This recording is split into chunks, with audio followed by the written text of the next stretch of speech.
Welcome to the LFLS Gaming Show. Clearly we've moved into cold weather and Aiden doesn't care. Yep. And speaking of cold weather, that means it's close to Christmas. And True. your kid or your friend or your someone's probably asking... Or your loved one. They're probably asking for a gaming system of some sort. So we are here to help you make that choice. We're not going to talk about handhelds because there's really only one handheld out there, and that's the 3DS. So, and the PS Vita. So, well, the PS Vita is a dead product, but if you want to go handheld... You're a dead product. So first, we're going to look at the Nintendo Switch. Sorry. Now, this used to be really hard to get. It came out this year, like March 3rd, and you probably didn't even bother trying to get one because, yeah. They were all sold out. But now they're pretty easy. They're still the same price. They retail for $2.99 and 99 cents. But they come with no games at $2.99. Yes. You can get them in packages now, like bundles, I should say, with like Mario Odyssey, but it's not worth it to get a bundle. Just trust us. So this comes with the two Joy-Cons. You can go and find one with different colors. And that makes it so that you can use that on regular games, or these will split out. I can hand one to a friend, and you immediately have two controllers. And it's in a totally different category because they have their own games. It sits in a dock on the back. It sits in a dock that plugs into your TV. So you can play it on your TV, but you can also pull that out, and it becomes this, and you can take it on the go. Yeah. So we mentioned at the very beginning, the 3DS is the only handheld. This is the ultimate handheld. Yes, which another reason why it's different from other consoles, like it's like you see like this big like bulky console itself.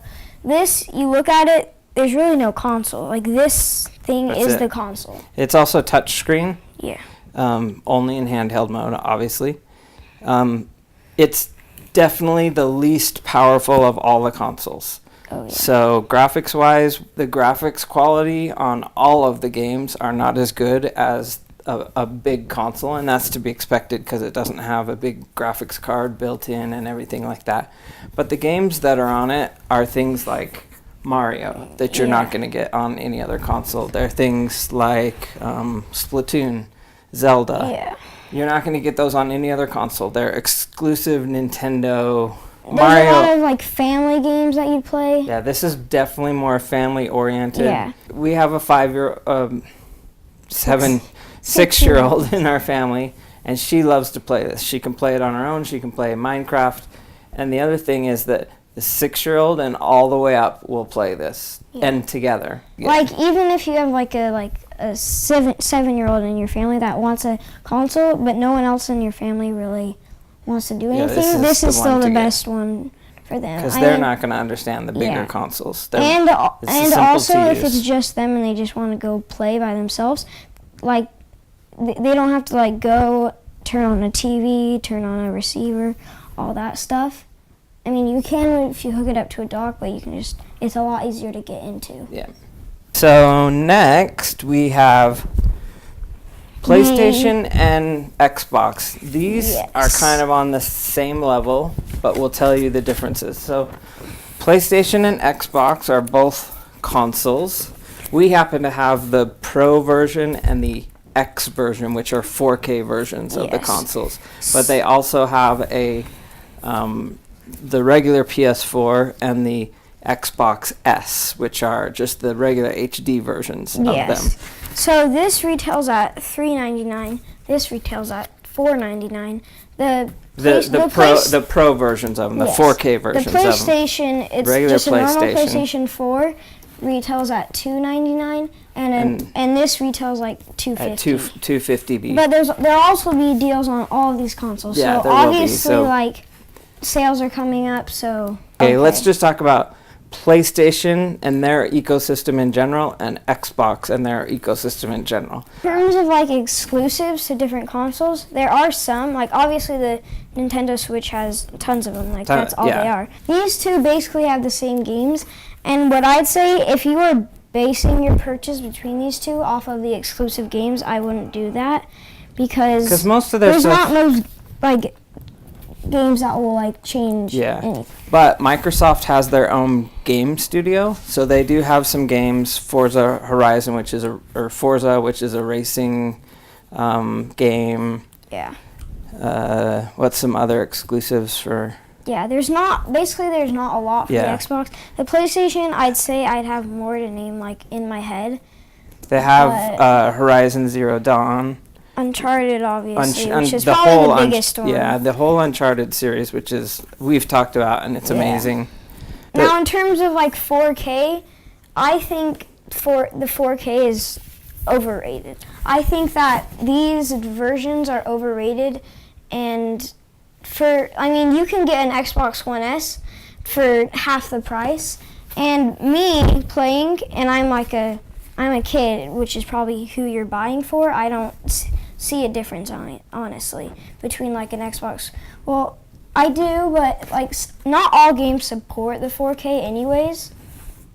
So yeah. So you don't notice the difference. Well, I do. You notice it, but it if for you it's not. It wouldn't be it's like not unplayable. Unplayable, correct.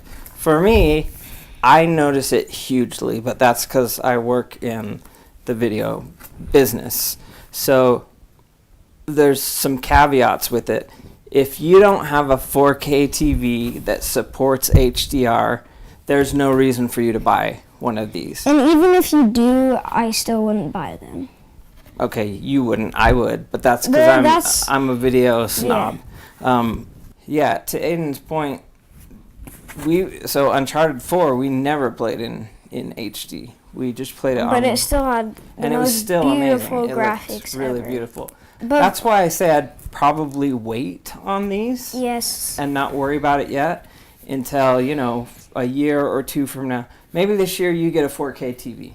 Great. I still wouldn't say it's worth it. Then I wouldn't. No, I would say it's not worth it for you to get this, but maybe get an Xbox One or a PS4, and then in 2 or 3 years, when you're comfortable with 4K and you're starting to watch Netflix or Amazon in 4K, then you can upgrade to one of these when they're half the price or whatever. But in terms of these two themselves, they're pretty similar. I think one of the big differences are the controllers. I don't know. I like the DualShock better. Which is the PS4 controller. Hold it up so people can see it. I have like smaller hands, and you can obviously see it's slimmer in the middle. Yeah.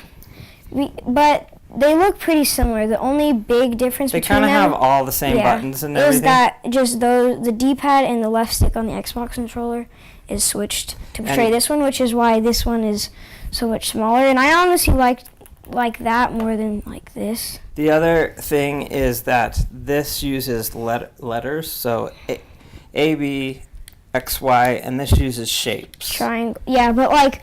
Overall, no matter what game you're playing, like start or like select will be A, like go back, which is the same for the Nintendo Switch.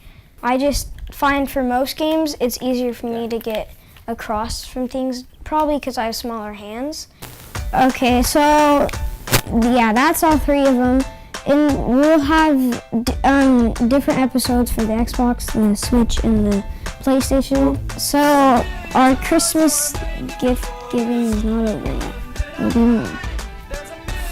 out. Thanks, guys.